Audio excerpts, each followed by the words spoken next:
안녕하세요. 5월 27일부터 로마서가 진행되고 있습니다. 제가 생각하기에 신앙생활에 있어서 율법의 기능과 한계를 말하고 있는 이 로마서 7장을 깊이 묵상해야 할 필요가 있습니다. 우리는 율법은 무조건 나쁘다고 오해하고 있습니다.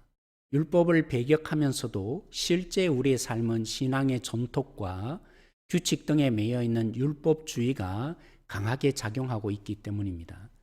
그리고 신학자들조차도 오해했던 오호라 공고한 사람이 그리스도인의 고백으로 적용되어서 제 속에 살아가는 우리의 실존을 정당화하고 있기 때문입니다. 이번 주 목요일과 금요일 본문인 로마서 7장 속으로 들어가 보십시다. 1절 말씀에 따르면 7장은 법 아는 자들을 상대하고 있습니다. 그러니까 율법으로 선하게 살려는 유대인을 상대하고 있는 것입니다. 따라서 속으로는 순종하고 싶은데 육신 때문에 지는 갈등의 구조 때문에 오라 공고한 사람이라는 로마서 7장 17절에서 24절의 고백은 예수 그리스도로 말미암아 거듭난 바울 자신의 고백이 아닙니다. 그러니 예수님을 믿는 성도의 고백은 더더욱 아닙니다. 그리스도인은 이제 새로운 법, 성령의 법에 의해서 말씀을 지켜내는 자로 살아간다는 로마서 8장의 복음의 능력을 경험하는 자입니다. 7장 1절에서 6절에서는 율법에서 해방된 우리를 말합니다. 바울은 이에 실질적인 예로 결혼한 아내를 예로 듭니다.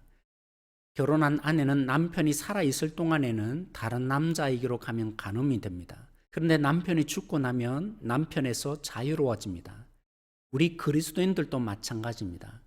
예수님이 율법에 따라 죽으시고 온전히 율법을 성취하셨기에 예수님과 연합한 우리는 율법에 대하여 죽었습니다. 그러니 더 이상 우리는 율법 아래 살지 않습니다.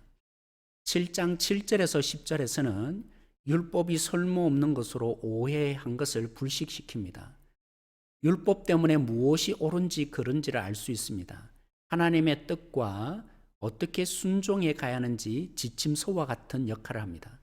선악을 알게 하는 나무 열매를 따먹지 말라는 그 법 때문에 아담과 하와는 하나님의 말씀에 순종해야 하는 피조물이라는 것을 알았습니다. 그와 마찬가지로 율법은 어떻게 살아야 하는지를 인도하는 생명의 법이었습니다. 그럼 왜 생명의 법이 우리에게 죽음을 가져오는 율법이 된 것입니까?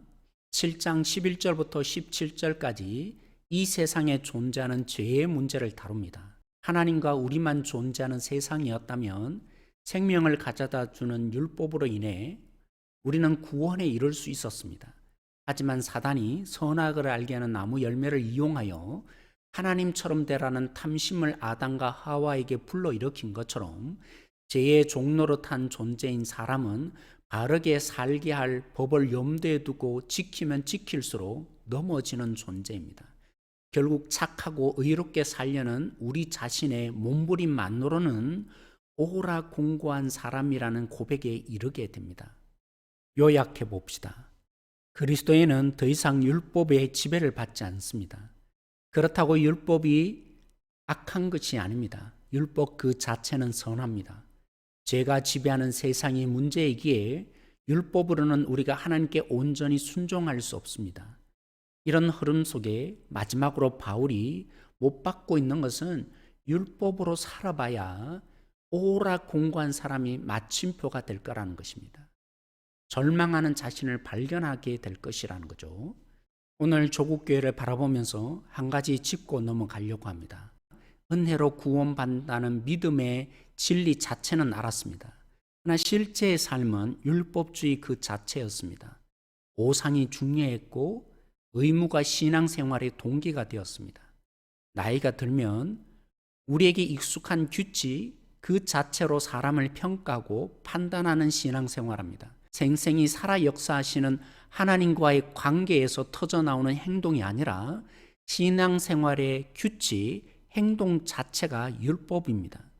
조금만 틈을 주면 우리는 신앙생활의 율법주의로 회귀하게 되어 있습니다. 끊임없이 복음으로 돌아가셔야 합니다. 주님과의 관계 안으로 우리 자신을 끊임없이 점검해야 합니다. 오라 공고한 사람으로 머물지 마시고 성령의 법으로 주님께 순종하는 승리의 진정한 자유인이 되십시다. 복음의 이 놀라운 비밀이 누려지는 성도 되어지길 소망합니다. 평안하세요.